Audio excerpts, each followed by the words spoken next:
सबको मरना था।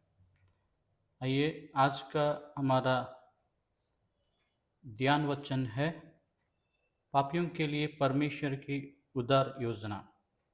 पापियों के लिए परमेश्वर की उदार योजना क्या है, आज हम ध्यान करने जा रहे हैं।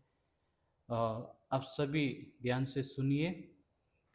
परमेश्वर आदम और हव्वा को उनका हाथ से बना हुआ था।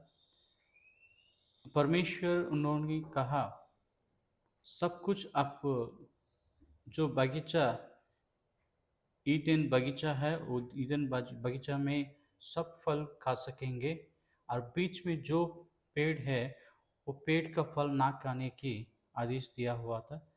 उसी समय में लोगों ने कभी भी वो पेड़ का पास नहीं गए थे, ना खाए थे।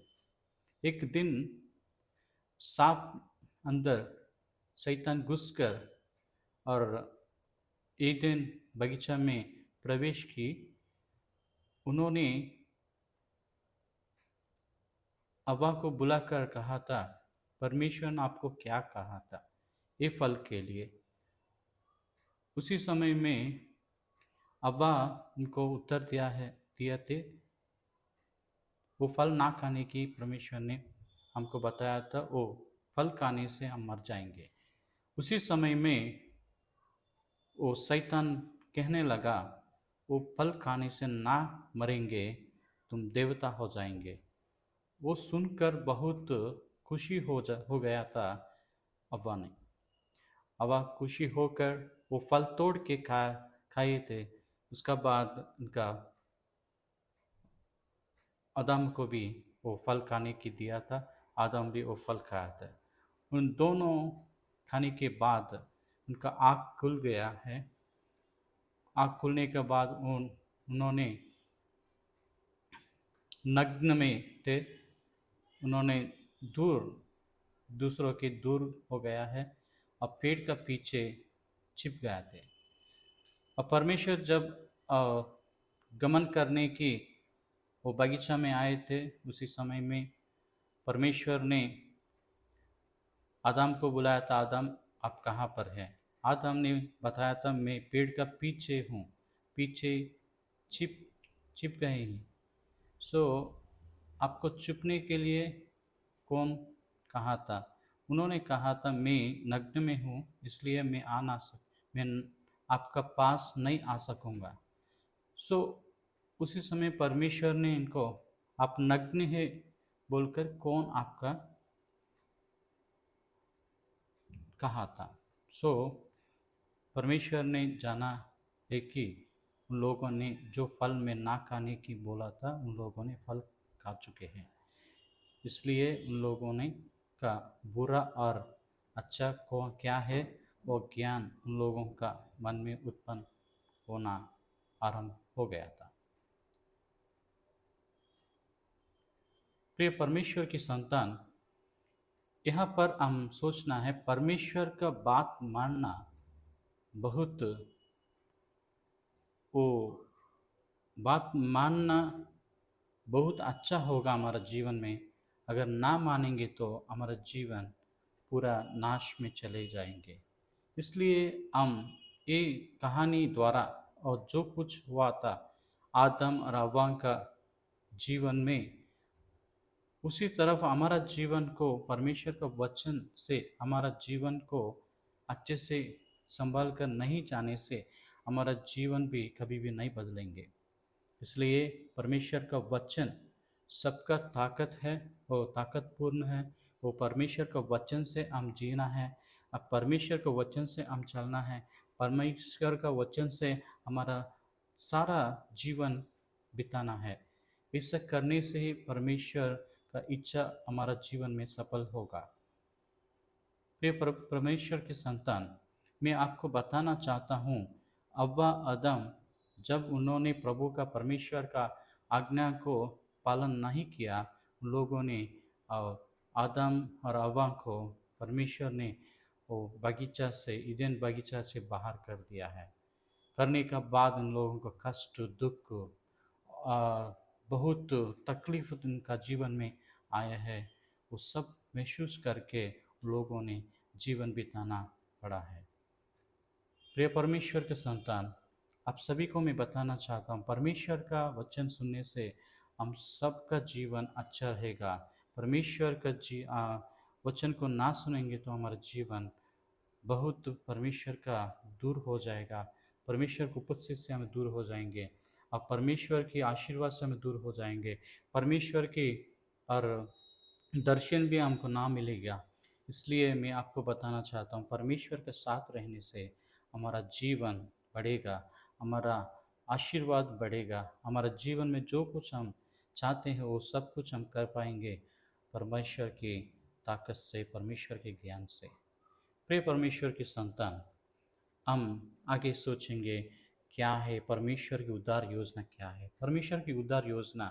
लोगों ने पाप में और पाप किया है, वो पाप से लोगों ने और उनका संतान भी पाप में जन्म ग्रहण होने की लगातार जनरेशन टू जनरेशन हो रहा है।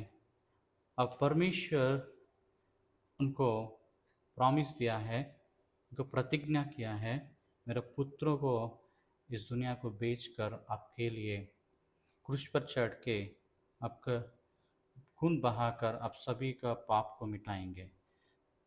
वो प्रभु यीशु मसीह हमारे लिए कन्या के गर्भ में पवित्र आत्मा से जन्म ग्रहण होके परमेश्वर इस दुनिया को आया है। परमेश्वर के पुत्र हमको बहुत कुछ स्वर्गराज के लिए सिखाया था, स्वर्गराज के लिए उपमान सिखाया था, स्वर्गराज के लिए रास्ता बना है। अब मैं ही मार्ग, सत्य और जीवन हूँ, मेरा बीच में कौन आएगा, वो परमेश्वर के पास जा सकेंगे। और परमेश्वर यीशु मसीह को, उनको पुत्र को हमारे लिए भेजा है। परमेश्वर यीशु मसीह को नहीं भेजने से हमारा पाप को उद्धार करने वाला कोई भी इस दुनिया में नहीं है। प्रिय परमेश्वर के संतान, जब परमेश्वर का बात मानकर, वचन को मानकर, आज्ञा को मानकर और यीशु मसीह को विश्वास करेंगे, हमारा जीवन, नया जीवन शुरुआत होगा। जब हम पुरातन जीवन से हम नया जीवन को बदलने की रास्ता है और मार्ग है, वो प्रभु यीशु मसीह है। प्रभु यीशु मसीह हमको मार्ग दिखाया था स्वर्गराज के लिए। वो संकीर्ण मार्ग में हम जब जाएंगे, हम स्वर्गराज को अनंत जीवन प्राप्त होंगे। प्रिय परमेश्वर की संतान, यीशु मसीह ने इस दुनिया में परमेश्वर जो कुछ कहना चाहता है हमारा साथ, वो सब कुछ उनको मुँह से और परमेश्वर का वचन को प्रभु यीशु मसीह का मुँह से सब कुछ उनका शिष्यों की और बच्चों की और जो भी प्रभु का वचन सुनने की आया था लोगों ने, उन लोगों सभी समझने की कोशिश किया है। वैसा परमेश्वर सबको उद्धार योजना में आने की, परमेश्वर के राज्य में आने की आह्वान किया था। अभी तक परमेश्वर उनका राज में हमको रहने के लिए बुला रहा है। किसने आपको अभी तक प्रभु यीशु मसीह को नहीं जानते हैं? आज की वचन से आप एक बार सोचिए, आपके लिए प्राण देने वाला, आपके लिए और खून बहाने वाला कोई भी इस दुनिया में नहीं है। सिर्फ प्रभु यीशु मसीह हमको उद्धार करने वाला परमेश्वर है, उद्धार करने वाला यीशु मसीह है। यीशु मसीह से हम नया ज़िंदगी हमारा जीवन में आएगा और यीशु मसीह से हम अच्छा से हमारा जीवन बिता सकते हैं। प्रिय परमेश्वर की संतान, परमेश्वर की परित्राण योजना, परमेश्वर क्रूस पर चढ़कर उनका खून ना बहाने से हमको उद्धार नहीं आएगा। उद्धार आने की परमेश्वर के पुत्र को हमको बलिदान दे दिया है। वो बलिदान द्वारा जो भी परमेश्वर के वचन को यकीन करते हैं, विश्वास करते हैं, अब परमेश्वर यीशु मसीह का क्रूस पर उनका पाप को दंड दिया है। परमेश्वर यीशु मसीह को दंड नहीं दिया है, पाप को क्रूस पर दंड दिया हुआ है।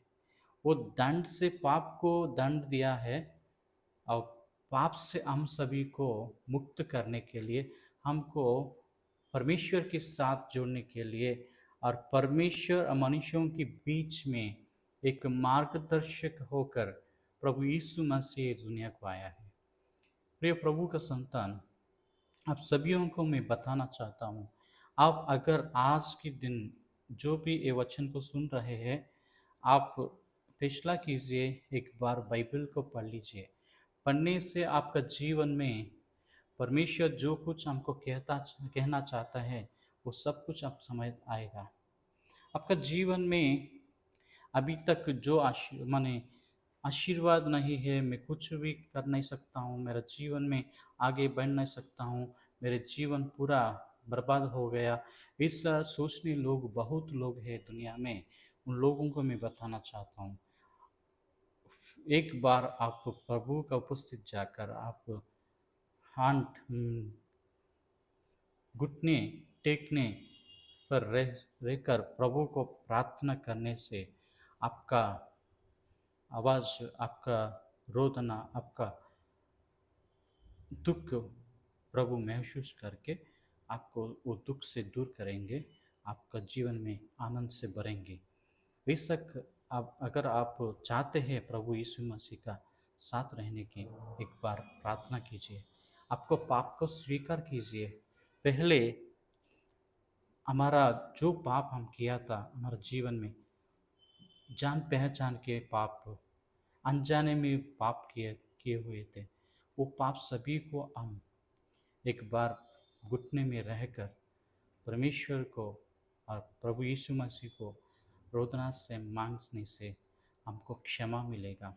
वो क्षमा से हम उद्धार पाएंगे पाप से। वो पाप सभी उद्धार पाने के लिए प्रभु यीशु मसीह ने हमारे लिए भेज गया है इधर। प्रिय प्रभु का संतान, आप सबों को मैं बताना चाहता हूँ,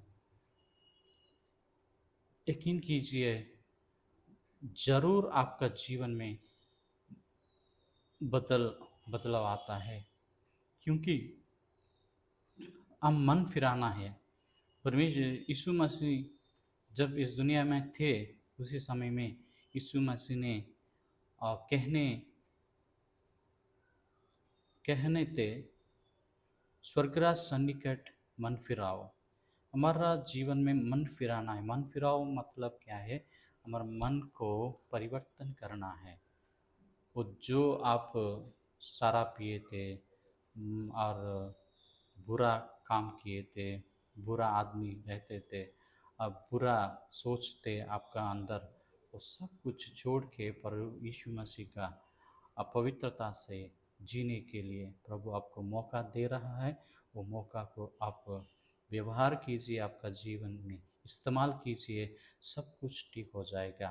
और जो भी मदुआ है वो मधु पीता है, शराब पीता है, उन लोगों भी, बहुत लोगों ने दुनिया में अब प्रभु यीशु मसीह का सुसमाचार सुनकर लोगों का जीवन में मन फिराता है और उन लोगों ने मन को चेंज किया है। इसलिए मैं आपको बताना चाहता हूँ, आपको जो भी पाप है, वो पाप से उद्धार करने वाला हमारा साथ है, वो प्रभु यीशु मसीह है। आप सभी को वैसा आशीर्वाद देने की मैं प्रार्थना करता हूँ। आप हमारा स्वर्गराज का द्वितीय आगमन का स्वर्गराज के लिए आप तैयार हो जाइए, क्योंकि प्रभु यीशु मसीह आने वाला है, हमको लेने वाला है। प्रभु यीशु मसीह के साथ जाने के लिए आप सब प्रस्तुत हो जाइए। सबको मरनाता। God bless you. Thank you.